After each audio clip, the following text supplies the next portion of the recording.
அஸ்ஸலாமு அலைக்கும். இது வந்து முருங்கைக்கீரை பொடி எப்படி செய்கிறதுன்னு பார்க்கலாம். முருங்கைக்கீரை வந்து நல்லா எண்ணெய் காய்ச்சல்லையே தேன் கடியிலே வந்து கழுவி க்ளீன் பண்ணி காய வச்சு எடுத்து வச்சுருக்குறோம். இப்போ வந்து சட்டி காயுது. இதில் வந்து ஒரு உலகு உளுந்து வறுத்து எடுத்துக்கலாம். உளுந்தை வறுத்து எடுத்தாச்சு. இந்த டயத்தில் வந்து இதில் அரை உலக்கு கடலைப்பருப்பு இதையும் வறுத்து எடுத்துக்கலாம். கடலைப்பருப்பு வறுத்தாச்சு. இந்த டயத்தில் வந்து துவரம்பருப்பு ஒரு காது இந்த உலக்கில் இப்போ துவரம்பருப்பு வறுத்தா வெள்ளை எள்ளு போட்டிருக்கேன் 2 ஸ்பூன். இந்த இதில் 2 ஸ்பூன் போட்டிருக்கேன். இப்போ ஒரு ஸ்பூனு ஜீரகம் அதையும் பொரிச்சுக்கலாம். மிளகு தடவை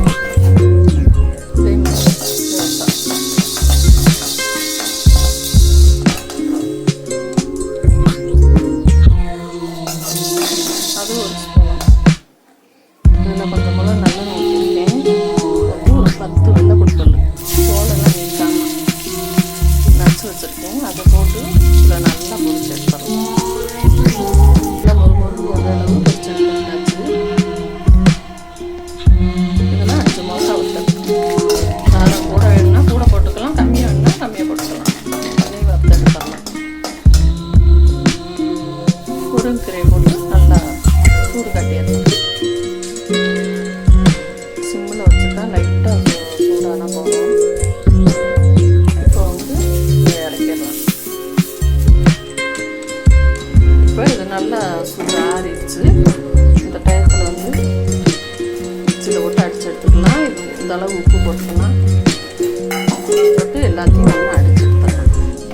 அஸ்ஸலாமு அலைக்கும். கருவேப்பிலை பொடி எப்படி செய்யறதுன்னு பார்க்கலாம். இந்த அளவு 2 கைப்பிடி அளவு கருவேப்பிலை நல்லா எண்ணெயிலேயே காய வச்சு எடுத்து வச்சுருக்கேன். எடுத்து கழுவி பேன் காற்றுல காய வச்சு எடுத்து வச்சுருக்கேன். இப்போ வந்து சட்டி காயுது.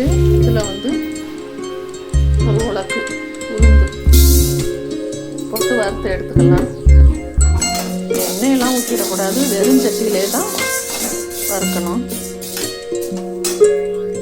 இப்போ உளுந்து வறுத்து எடுத்துக்கிட்டாச்சு. இந்த அளவு அரைது கடலைப்பருப்பு அரை உலக்கு இதையும் வறுத்துக்கலாம்.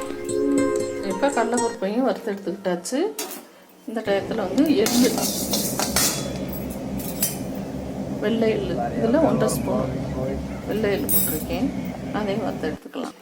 இப்போ வெள்ளை எள்ளையும் பொரிச்சு எடுத்துக்கிட்டாச்சு. இந்த டயத்தில் வந்து 4 பட்டை வத்தை. காரம் அதிகமாக வேணும்னா கூட போட்டுக்கலாம். நான் இந்த அளவு தான் போட்டிருக்கேன். இதுவே போதும் எங்களுக்கு. நீங்கள் வேணும்னா கூட போட்டுக்கலாம். 2 மிளகாய்க்கு மட்டும்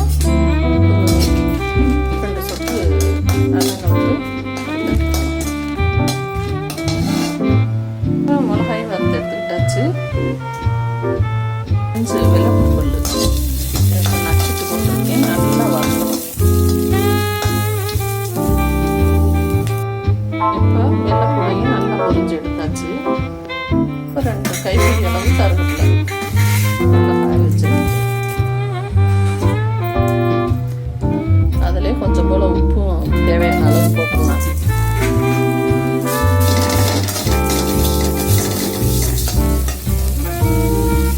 வந்து இப்படி எடுத்தால் நொறுங்கணும். அளவுக்கு இதை இறக்கிடலாம். இப்போ மிக்சியில் போட்டு அடிச்சு எடுத்துடலாம் எல்லாத்தையும். கருவேப்பிலை பொடி ரெடி ஆயிடுச்சு.